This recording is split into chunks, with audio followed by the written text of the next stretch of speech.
Bonjour à toutes et à tous, j'espère que vous allez bien. On se retrouve pour le brief du vendredi 11 juillet, il est 9h51. Aujourd'hui, on va parler donc des news économiques, du ratio long and short, du funding, open interest, des liquidations. On regardera ce que font les whales en finissant par l'analyse technique de Bitcoin. Mais avant ça, on va regarder donc ce qui s'est passé hier. On est sur un nouvel ATH sur Bitcoin. On a tapé les 118 000 dollars. Donc pour être exact, les 118 400 dollars. C'est vraiment cool. Le spot est ravi. Clairement, le spot Bitcoin est ravi, donc c'est vraiment une bonne nouvelle. On n'a toujours pas donc de billets, baissiers sur Bitcoin, donc ça ne sert à rien de short pour l'instant. Mal par contre, on a quand même des petites choses qui nous disent qu'on est sur, un top potentiel. Donc on est sur, quand on regarde au niveau de la trend, quand on est, donc sur du daily, voire monthly, voire weekly, on est quand même sur, quasiment le top. Donc quand on prend ça, si je dis pas de bêtises, je l'ai pas tracé, donc on avait donc cette trend, tac, donc non, elle est plus ancienne que ça encore. On était sur l'ancien top. Donc je vais pas avoir l'historique sur cette charte là, mais bref, si jamais vous prenez, le total, en crypto total, vous verrez que donc la charte, on est à peu près là-dessus et le deuxième point donc, est ici. Je ne sais plus exactement à combien, mais bref, on tombe parfaitement en tout cas sur le top à 117 000 $, donc faites attention à ça. On pourrait être sur le top, on pourrait, mais voilà, pour l'instant, on n'a aucun signe de top, donc ça ne sert à rien du tout de short. Et puis de toute façon, même si jamais on était sur un top sur cette trend, ça ne veut strictement rien dire, parce que tout simplement, bah, on peut continuer à aller plus haut, on peut break cette trend parce que potentiellement des gens vont chercher à la jouer, et donc par conséquent, on peut continuer à aller plus haut. Donc en daily, il y a rien de baissier, en H4, il y a rien de baissier, en H1, il y a rien de baissier. Donc clairement, il faut continuer à ouvrir du long, mais voilà, pour l'instant, personnellement, je n'ai pas du tout envie d'ouvrir du long. On n'a pas vraiment de setup, il y a des choses beaucoup plus intéressantes à trader actuellement, mais voilà, je vais essayer de donner mon sentiment de marché au niveau des datas. Pour l'instant, moi, je reste haussier en tout cas, on n'a pas vraiment de longs énormes qui se sont ouverts, même si on en a, on n'a pas vraiment de choses énormes. Donc sur les trades que j'ai pris hier, au niveau action, on était vraiment sur des choses intéressantes. Donc j'ai pu prendre, ce long sur, donc hop, je vais remettre mon filtre juste ici. Donc j'ai pu prendre ce long sur, Amazon, donc clairement j'ai pris 3 R, ça c'était vraiment cool. J'ai réduit mon risque par 2 parce que je me suis dit que c'était un peu simple et que j'allais me faire avoir à un moment, donc tout simplement j'ai pris 1,5 de bénéfice sur cette position. Sur Google, j'ai pris cette position également, j'ai pris 2,73 R, donc même chose, ça fait environ 1,45. Sur S&P, j'ai pris 2 positions en simultané sur un même mouvement. Donc j'ai pris cette première position avec un SL plutôt large, avec un RR donc à 1,56 et une deuxième beaucoup plus,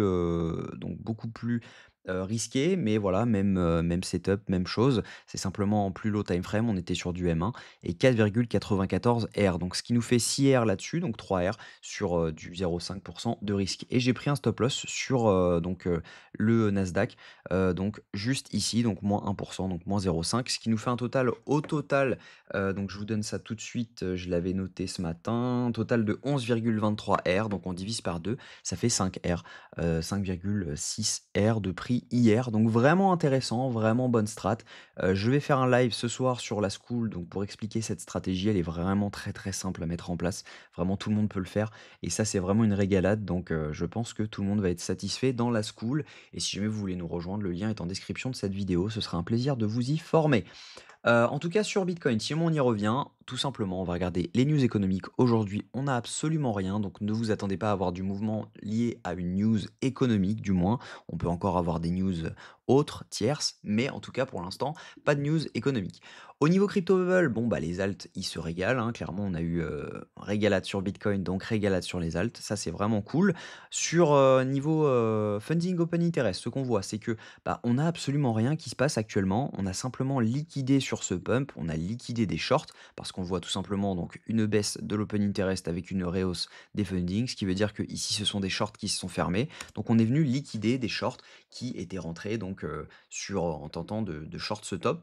Mais voilà, ce n'était pas un top, donc clairement ils se sont fait liquider. Ensuite, ce qu'on voit, c'est que ici, on a une majorité donc de longues qui s'ouvrent. On a une toute petite hausse de l'open interest avec une hausse des fundings, ce qui veut dire que ici, donc c'était des longues qui s'étaient ouverts, donc juste là. Et donc par conséquent, quand on est venu rect potentiellement, bah, on est venu en fermer quelques-uns. On voit pas non plus de fermeture énorme, mais on est potentiellement venu en fermer quelques-uns. Ensuite, on a eu donc des shorts qui sont ouverts. On voit donc une hausse de l'open interest juste ici, avec une chute majoritaire des fundings et en fait, on voit ensuite une fermeture sur, donc sur ce pump tac, sur ce pump, on voit une fermeture donc de short, tout simplement du fait qu'on a fait un plus haut par rapport à ici. Et en fait, on voit donc une fermeture tout simplement du fait que bah, c'est plus une hausse des funding qu'une baisse. Donc baisse de l'open interest avec rehausse des funding, ça veut dire tout simplement que c'est une fermeture de short. Actuellement, on est sur des ouvertures de longue. On le voit simplement ici à donc une hausse de l'open interest avec une hausse des funding, ce qui veut dire que ici, ce sont majoritairement des longues qui sont en train de s'ouvrir. Donc on pourrait être sur un local top, pas vraiment sur un top de marché, mais sur un local top sur lequel on vient recte tout le monde et derrière on peut repartir potentiellement. Donc on pourrait venir faire un tour sous les 115 186 $ ce week-end et derrière pouvoir potentiellement repartir à la hausse simplement pour venir filer le FVG qu'on a donc entre les 113 800 et les 115 200 $. Au niveau liquidation, ce qu'on voit, si jamais je me mets par exemple sur 12 heures, on va regarder ça. On voit qu'on a pas mal de liquidations à prendre quand même. Là, c'était les liquidations dont je vous parlais, donc les fermetures de short dont je vous parlais, elles étaient juste ici. On en a encore un petit peu à la hausse, hein. On peut taper les 119 400 $, mais on voit qu'on a des liquidations à venir prendre jusqu'aux 115 191 $. Donc ça pourrait être intéressant de venir chercher cette zone et potentiellement chercher un setup de longue en low time frame. Ça veut dire du M3, M5. Potentiellement, ça pourrait être intéressant. Donc ça, c'est vraiment cool.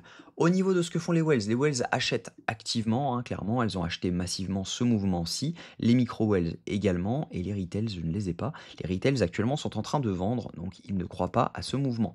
Donc ça, c'est intéressant. En tout cas, ce qu'on voit, c'est que bah, là, on a des petites ventes on a eu des petites ventes de Wells juste ici, donc sur ce pump, c'est normal, hein, on a des Wells qui achètent pour plus de 10 millions de dollars, donc quand elles ont acheté à 15 000, 20 000, 50 000, 30 000 $, bah, c'est normal de vendre quand on est à x3, x2, x5. Donc c'est plutôt intéressant de voir des prises de profit. Mais en tout cas, voilà, à mon avis, on pourrait avoir donc ce retracement juste ici et derrière pouvoir potentiellement repartir à la hausse. Donc techniquement, ce que je pense, c'est que ça peut être intéressant, pas forcément de jouer ce short parce que on peut très bien avoir des achats spot qui se remontrent au moment de ce FVG par exemple. Mais par contre, si jamais on vient chercher cette zone, donc la zone juste ici, donc la zone des 115 000, 130, 150, 200 $, ça pourrait être intéressant. Donc juste de faire un swept et derrière potentiellement valider un setup low time frame, de se placer dans un FVG ou tout simplement dans un order block et derrière pouvoir repartir faire un plus haut autour des 119 200 $. Donc ça c'est le plan. Voilà, ça ne veut pas dire qu'on va dump, ça veut simplement dire que si jamais on vient chercher cette zone, il y aura potentiellement une zone d'achat sur Bitcoin. Si cette zone ne vient pas à tenir et qu'on n'a pas de setup, ça ne servira à rien de long Bitcoin. Clairement, cherchez plutôt sur les alts, mais en tout cas, si on n'a pas de setup là-dessus, ça ne sert à rien de long. Il faut vraiment attendre un setup parce qu'on a quand même ce FVG qui traîne jusqu'aux 113 000 $ et là, on est quand même aux 115. Donc, ça veut dire que bah, si jamais on n'a pas de setup, on peut très bien continuer là-dedans et potentiellement bah, fermer tout le FVG et ensuite valider notre setup. Et ensuite, du coup, là, on pourra se placer.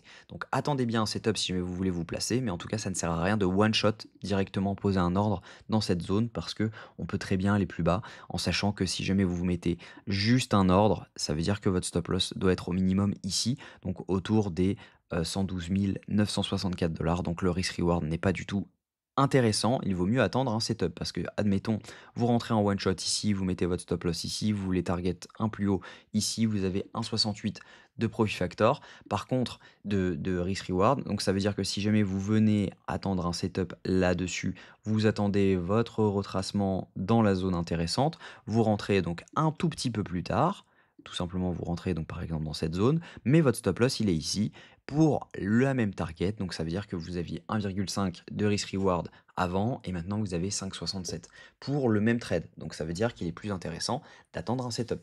Voilà, voilà, c'est tout pour cette vidéo. J'espère qu'elle vous a plu. Si c'est le cas, je vous invite à vous abonner, à liker cette vidéo et à commenter ce que vous en pensez. On se retrouve ce soir dans le live sur la School. N'hésitez pas à nous rejoindre, ce sera un grand plaisir de vous accueillir en live pour vous expliquer cette stratégie qui est juste monumentale. Voilà, je vous souhaite une bonne journée. On se retrouve demain à la même heure. Prenez soin de vous.